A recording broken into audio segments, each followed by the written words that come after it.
Hello, welcome. In today's video, we'll be exploring the Danish Gambit. On your right hand side, you can see all the variation list, and in the description you have timestamps, so you can just click on them and skip to the variation you are interested in. I strongly encourage you to leave a subscription to this channel because I'm planning to produce more videos in the future. You can also comment down below which opening I should cover next. So let's get started. Danish Gambit begins after the moves e4, e5, d4, e takes d, and now this is the Danish Gambit. With c3 we are offering another pawn. Important note, this is a high risk, high reward gambit. I do not recommend playing it on the important classical tournaments, but I think you will score exceptionally well in it with blitz, bullet and rapid chess, especially under 2000 on chess.com. After this capture, I'm going to give you two recommendations, what I play and what I like the most. Knight c3, the more solid approach. You can also go for the bishop c4, which is the total madness. So that's the two variations I'm going to give you, but before that we have to look what happens if black does not take our pawn on d4. So let's start with the knight c6, this is called the Kennedy Variation. Here we can push, but this transposes to some sort of Nc6 lines, and they are kinda tricky if you don't know them, so I just recommend taking. In this position, after black recaptures, we're going to play knight c3, and here black can play, for example, knight f6.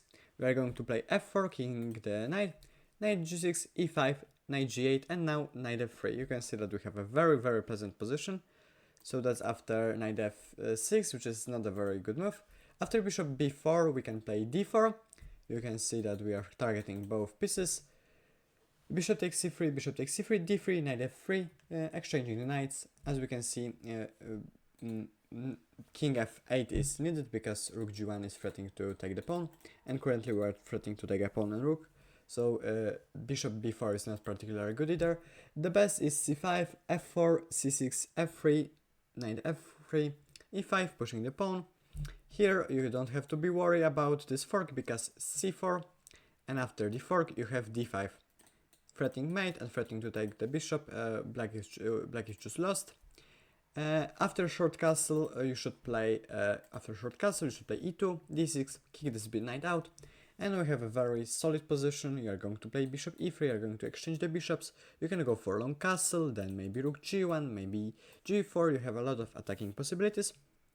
And another option in which black can decline our gambit is to play the d6.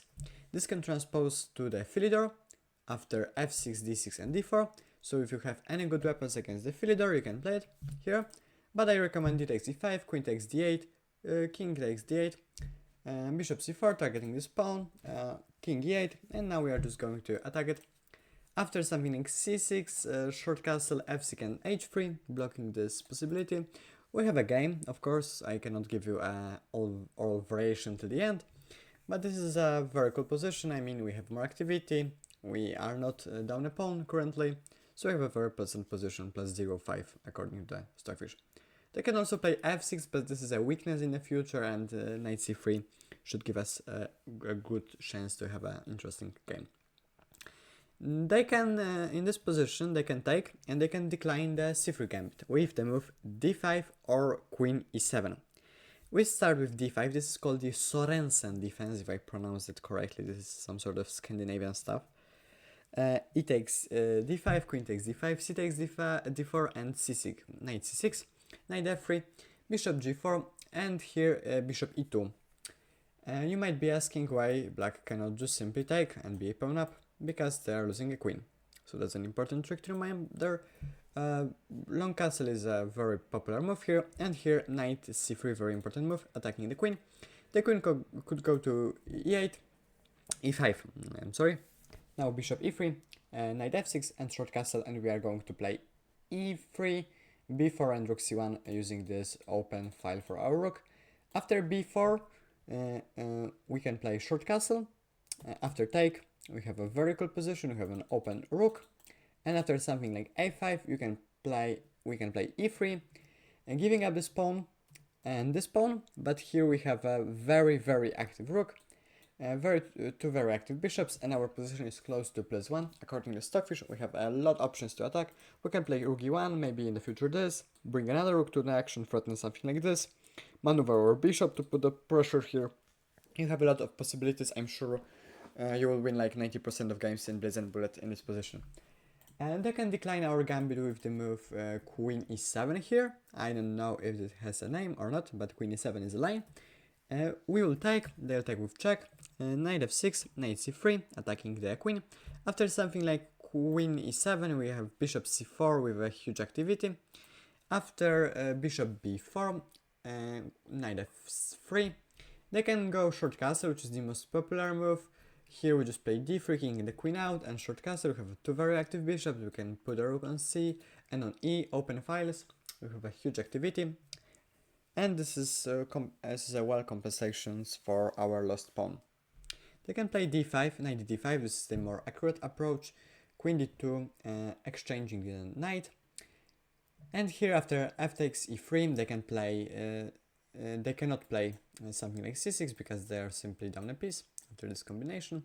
So they have to play in this position something like Queen e7, bishop d3, d5, short castle, and this is just a sample line, sample continuation. Very popular in this position is to play knight d7. We are just taking, exchanging the queens. Here black is taking check, we are stepping back, trapping the bishop here, and after something like king d6, I'm sorry, this rook, rook a e8, and trapping the bishop, and now taking. We have the two very active rooks, that's why it was important to play e from a to e, because this active rook now help us build some sort of attack.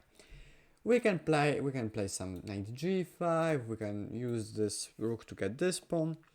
I'm sure this is a lot easier position to play as white. Also black have a blocked bishop, and I think the pawn is not enough to compensate for this. So they can decline our gambit with d5 and queen e7. Now let's take a look what happens if they do take our gambit. First, let's have a look at the more solid knight takes c3. Then we are going to look at bishop c4. Knight takes c3, knight takes c6 is the main line, and here knight f3. They can play bishop b4 here, but after bishop c4, f6, if f6 we have e5, and there are, for example, if e4 we have this d5, winning a piece. If g4 we are also winning a piece through the sacrifice. So and they can also play d5 in this position, but we are just getting into this position where our pawn is protected. We are going to long castle, we are going to play rook e with check, and we have a lot of activity here. So the bishop b4 line is not particularly scary. They can take, of course, and this position is very cool. We have a very active bishops here. They can go wrong after f6, e5, absolutely crushing the position. And this is exactly how we are going to play bishop c5 against bishop b4. Sorry, bishop c5, bishop c4, d6, short castle. Here knight f6, bishop g5. After h6 we can exchange, and we'll be able to put this very active knight on d5. After something like queen d8, b4 is the move, and they cannot take because we are just simply getting a piece back.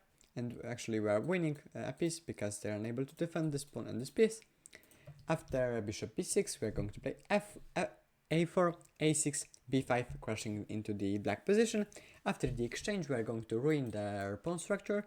After c takes b6 we are going to attack this knight. After knight e5 you can play bishop d4, bishop d5, or you can play knight d4. Remember they cannot take because of the rook. And this is how you are going to play the main line. If they play bishop b4, this is actually a transposition, because you are just simply playing bishop c4, knight c6 and knight f3, and this is a transposes to what we have looked previously. They can play d6, but this is not particularly scary. We just play bishop c4, c6, f3, f6, bishop queen b3, and putting a lot of pressure here. After something like queen e7, we can just add even more pressure. After bishop g5, h6, we can exchange.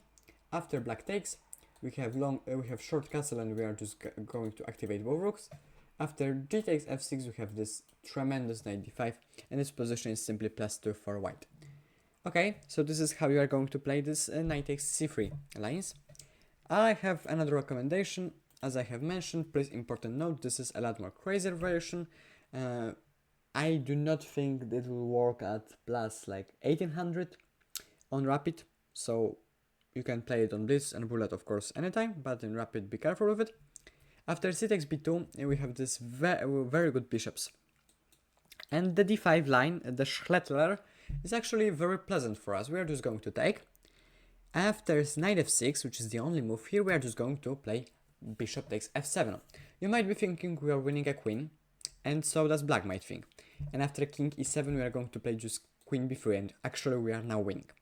Unfortunately, we aren't winning a queen, because after the queen takes d8, b4, and we have to block the check with our queen. This arrow is a better one. Queen d2, exchanging the queens, rook e8, and now we are developing a bishop, the knight. After something like knight takes e5, we are having knight takes knight e5 check, winning this bishop. And after something like knight c6, we have just a short castle, and this position is pleasant for white. I mean, you have open files, you are not pawned down anymore. I mean, it's equal, but I would prefer to play as white, and in this position black win 40% of games and white win 52% according to richest database on plus 2000 rating. So as you can see, even on that high elo, this position can work. Bishop b4 is a lot more scarier in this position. This is called the Copenhagen after the Denmark capital, and knight c3 is the move, and here we can exchange the bishops, but we will have a very too powerful bishops, and this is actually better for us. Knight f6, b3, very important move to remember, again putting pressure on this f7. And knight takes, queen takes, short castle, and knight f6. After something like d6, we are just going to short castle and put a rook ad1. And that's why I do not really recommend this variation, because like, okay, we have a very good attack, and I think in bullet and blitz you will be perfectly fine with it. But in rapid and classical, especially classical, and rapid at higher elos, I think black will be able to defend. And of course, they have 2 pawns up, so this is not a very good position for the white side. That's why I recommend this knight c3 variation. And they can play knight c6 also, but this is just pretty much the same. After bishop g4, this is a very important trick. You can play e5. After d takes e5, we have this a3 pinning. The last variation that we have to cover is the classical, and this is the best from the engine standpoint, but I think the Copenhagen is even better if you want to play, if you were looking for something to play as black. And the classical is, sorry for that, the classical is, this is just a reminder of something. The classical begins after the move knight f6, and after e5, we are essentially, black can essentially play either d5 or bishop b4. We're gonna look at d5, but this is just an improved version, because we here are just getting this, and this is actually a better position to us, because they cannot take this pawn, because the bishop takes, just simply.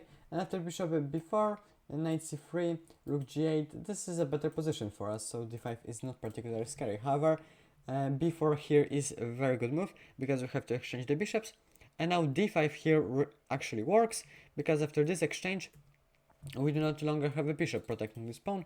Ergo, after rook g8, long castle, d7, knight f6, knight f3, this is the position we end up with. Here in blitz and bullet, I have to repeat myself, we're going to have a tremendous activity with these knights, like really tremendous, and we will be able to easily win the game. But in classical and rapid, black will be able to stand this, especially in classical. Especially in classical is a very popular word for today's episode. Queen e7 is another attempt, queen e2, just simply protecting the pawn. Knight g8 is a pretty bad move, but here d5 doesn't work, because we are just simply taking, and this line is bad thanks to the fact that we are taking first the queen, and when we take the queen, when black takes the queen, because I'm sorry, I just mistaken, this is black to move now, and they are first to take, because after something like bishop takes, they're just getting taken with the pawn, and after g takes f6, we have this knight takes d5. And this is essentially how you are going to play the Danish Gambit. I strongly encourage you to leave a subscription to this channel. Do not miss any future episodes. Please leave a like and comment down below what are your thoughts about this opening. And see you in the next one. Bye.